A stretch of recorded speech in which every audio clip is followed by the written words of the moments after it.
ರಾಜ್ಯದಲ್ಲಿ ಹೆಚ್ಚಾಗ್ತಾ ಇದೆ ಅಕ್ರಮ ನೇಪಾಳಿಗರ ವಾಸ. ನ್ಯೂಸ್ ಫಾಸ್ಟ್ ವರದಿ ಬೆನ್ನಲ್ಲೇ ಈಗ ಅಧಿಕಾರಿಗಳು ಎಚ್ಚೆತ್ತುಕೊಂಡಿದ್ದಾರೆ. ಜಿಲ್ಲೆಯ ಎಲ್ಲಾ ನೇಪಾಳಿಗಳ ಲಿಸ್ಟ್ ಮಾಡೋದಕ್ಕೆ ಸೂಚನೆಯನ್ನ ಕೊಟ್ಟಿದ್ದಾರೆ. ಜಿಲ್ಲೆಯ ಎಲ್ಲಾ ಠಾಣಾ ವ್ಯಾಪ್ತಿಯಲ್ಲಿ ಲಿಸ್ಟ್ಗೆ ಸೂಚನೆಯನ್ನ ನೀಡಲಾಗಿದೆ. ಗೃಹ ಸಚಿವರ ಸೂಚನೆ ಬೆನ್ನಲ್ಲೇ ಪೊಲೀಸರು ಕೂಡ ಅಲರ್ಟ್ ಆಗಿದ್ದಾರೆ. ನೇಪಾಳದ ಐಡಿ ಕಾರ್ಡ್ ಹಿನ್ನೆಲೆ ಪರಿಶೀಲನೆಗೆ ಸೂಚನೆಯನ್ನ ನೀಡಲಾಗಿದೆ. ಈ ಬಗ್ಗೆ ನಿನ್ನೆ ವಿಸ್ತೃತವಾಗಿ ವರದಿಯನ್ನ ನ್ಯೂಸ್ ಫಾಸ್ಟ್ ಪ್ರಸಾರ ಮಾಡಿತ್ತು. ಈ ಬಗ್ಗೆ ಗೃಹ ಸಚಿವ ಜಿ ಪರಮೇಶ್ವರ್ ಕೂಡ ರಿಯಾಕ್ಟ್ ಮಾಡಿದ್ದಾರೆ. ಅಧಿಕಾರಿಗಳಿಗೆ ಈಗಾಗಲೇ ಗೃಹ ಸಚಿವರು ಸೂಚನೆ ಕೊಟ್ಟಿದ್ದಾರೆ. ಚಿತ್ರದುರ್ಗ ಜಿಲ್ಲಾ ವ್ಯಾಪ್ತಿ ಎಲ್ಲೆಲ್ಲಿ ನೇಪಾಳ ಮೂಲದ ಪ್ರಜೆಗಳಿದ್ದಾರೆ ಅವ್ರನ್ನ ಗುರುತಿಸಬೇಕು. ಯಾವಾಗ ಬಂದ್ರು ಅವರ ಐಡಿ ಕಾರ್ಡ್, ನೇಪಾಳದ ಐಡಿ ಕಾರ್ಡ್ ಆಗಿರಬಹುದು, ಭಾರತದ ಐಡಿ ಕಾರ್ಡ್ ಆಗಿರಬಹುದು, ಇದನ್ನ ಪರಿಶೀಲನೆ ಮಾಡಬೇಕು. ಸೊ ಅವರು ಬಂದಿರೋದಕ್ಕೆ ಇಲ್ಲಿ ಪರ್ಮಿಷನ್ ಇದೆಯಾ, ಸಮ್ಮತಿ ಇದೆಯಾ, ಇದೆಲ್ಲದರ ಬಗ್ಗೆ ಮಾಹಿತಿ ಕಲೆ ಹಾಕುವಂತೆ ಸೂಚನೆ ಕೊಟ್ಟಿದ್ದಾರೆ ಗೃಹ ಸಚಿವರು.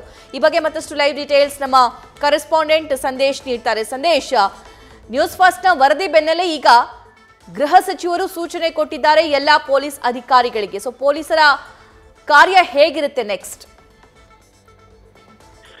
ಸಭಾ ಪ್ರಮುಖವಾಗಿ ನಾವು ಅಕ್ರಮ ನೇಪಾಳಿಗರ ಒಂದು ರಹಸ್ಯ ಕಾರ್ಯಾಚರಣೆ ಏನ್ ಮಾಡಿದೀವಿ, ಅದಕ್ಕೆ ಈಗ ಇಂಪ್ಯಾಕ್ಟ್ ಸಿಕ್ಕಿದೆ ಅಂತಾನೆ ಹೇಳ್ಬೋದು. ಯಾಕಂದ್ರೆ ಈಗ ಸದ್ಯ ಚಿತ್ರದುರ್ಗ ಜಿಲ್ಲಾದ್ಯಂತ ಎಲ್ಲಾ ಪೊಲೀಸ್ ಠಾಣಾ ವ್ಯಾಪ್ತಿಯಲ್ಲೂ ಕೂಡ ನೇಪಾಳಿಗರ ಲೀಸ್ಟ್ ಅನ್ನ ಮಾಡೋದಕ್ಕೆ ಈಗ ಹಿರಿಯ ಅಧಿಕಾರಿಗಳು ಸೂಚನೆಯನ್ನ ಕೊಟ್ಟಿದ್ದಾರೆ. ಯಾಕಂದ್ರೆ ನಿನ್ನೆ ಏನು ಈಗಾಗಲೇ ಸ್ಟಿಂಗ್ ಪ್ರಸಾರವಾದ ಬಳಿಕ ಗೃಹ ಸಚಿವ ಪರಮೇಶ್ವರ್ ಅವರು ಕೂಡ ಒಂದು ಹೇಳಿಕೆಯನ್ನ ಕೊಡ್ತಾರೆ. ನಾವು ಕಂಪ್ಲೀಟ್ ಆಗಿ ಕ್ರಮವನ್ನ ತೆಗೆದುಕೊಳ್ತೀವಿ, ಅದು ಯಾರೇ ಆಗಿದ್ರು ಕೂಡ ನೇಪಾಳಿಗರನ್ನ ಲೀಸ್ಟ್ ಔಟ್ ಮಾಡ್ತೀವಿ, ಜೊತೆಗೆ ಅವರ ದೇಶಕ್ಕೆ ಒಂದು ಅಕೌಂಟಬಿಲಿಟಿ ಅಥವಾ ಅವರಿಗೆ ಲೆಕ್ಕ ಕೊಡಬೇಕಾಗುತ್ತೆ, ಹಾಗಾಗಿ ಅವರ ಒಂದು ಕಂಪ್ಲೀಟ್ ಡೀಟೇಲ್ಸ್ ಅನ್ನ ಪಡೆದುಕೊಳ್ತೀವಿ ಅನ್ನೋ ಮಾತನ್ನ ಹೇಳಿದ್ರು.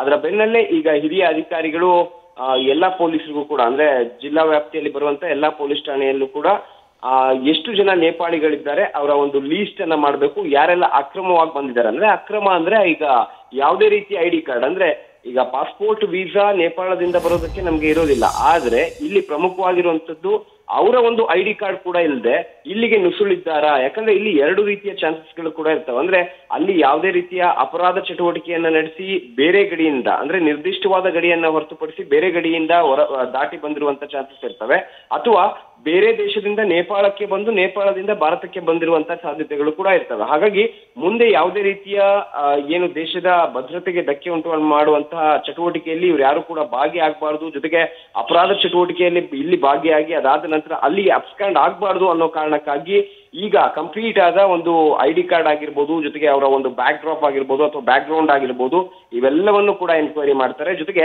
ಏಜೆಂಟರು ಹೇಗೆ ಇವರಿಗೆ ಗಡಿಯನ್ನ ದಾಟಿಸಿದ್ರು, ಯಾವ ಕಾರಣಕ್ಕಾಗಿ ಇವರು ಅಕ್ರಮವಾಗಿ ಗಡಿ ದಾಟಿಕೊಂಡು ಬಂದ್ರು ಅನ್ನೋದಕ್ಕೆ ಸಂಬಂಧಪಟ್ಟಂತೆ ಮಾಹಿತಿಯನ್ನ ಕಲೆ ಹಾಕುವಂತ ಕೆಲಸವನ್ನ ಕೂಡ ಮಾಡ್ತಾರೆ. ಜೊತೆಗೆ ಯಾರು ಬಹಳ ವರ್ಷಗಳ ಹಿಂದೆ ಇದ್ದಾರೆ ಅವರ ಒಂದು ಡಾಕ್ಯುಮೆಂಟ್ಸ್ ಗಳನ್ನ, ಜೊತೆಗೆ ಹಣದ ವಹಿವಾಟು ಯಾವ ಒಂದು ಡಾಕ್ಯುಮೆಂಟ್ ನ ಮುಖಾಂತರ ಅಥವಾ ಯಾವ ದಾಖಲೆಯ ಮುಖಾಂತರ ನಡೆಸ್ತಾ ಇದ್ದಾರೆ ಅನ್ನೋದಕ್ಕೆ ಸಂಬಂಧಪಟ್ಟಂತೆ ಕಂಪ್ಲೀಟ್ ಆದ ಮಾಹಿತಿಯನ್ನ ಪಡೆದುಕೊಂಡು ನಂತರ ಇವರ ಪೂರ್ವಪರ ಪರಿಶೀಲನೆ ಮಾಡಿ ಸದ್ಯ ಈಗ ಜೈ ಹಿಂದ್ ಡಾಬಾ ಏನಿದೆ ಅಲ್ಲಿರುವಂತ ನೇಪಾಳಿಗರನ್ನ ಪರಿಶೀಲನೆ ನಡೆಸಿ FRRO ಮುಂದೆ ಪ್ರೆಸೆಂಟ್ ಮಾಡ್ಬೇಕಾಗುತ್ತೆ. ಅಂದ್ರೆ ಇವರನ್ನ ಹಾಜರುಪಡಿಸುವಂತ ಕೆಲಸವನ್ನ ಮಾಡ್ಬೇಕಾಗುತ್ತೆ. ಯಾಕಂದ್ರೆ ಇವ್ರು ಯಾರ್ದು ಕೂಡ ಅಕೌಂಟಬಿಲಿಟಿ ಇಲ್ಲ, ಯಾರ ಹತ್ರವೂ ಕೂಡ ಪ್ರೂಫ್ಗಳು ಕೂಡ ಇಲ್ಲ ಅನ್ನೋ ಮಾಹಿತಿ ಲಭ್ಯವಾಗಿರೋದ್ರಿಂದ ಈಗ ಅವರ ವೆರಿಫಿಕೇಶನ್ ನಂತರ FRROಗೆ ಮಾಹಿತಿ ಕೊಡುವಂತ ಕೆಲಸವನ್ನ ಸ್ಥಳೀಯ ಪೊಲೀಸರು ಮಾಡಬೇಕಾಗುತ್ತೆ. ಸಭಾ, ಥ್ಯಾಂಕ್ ಯು ಸಂದೇಶ್.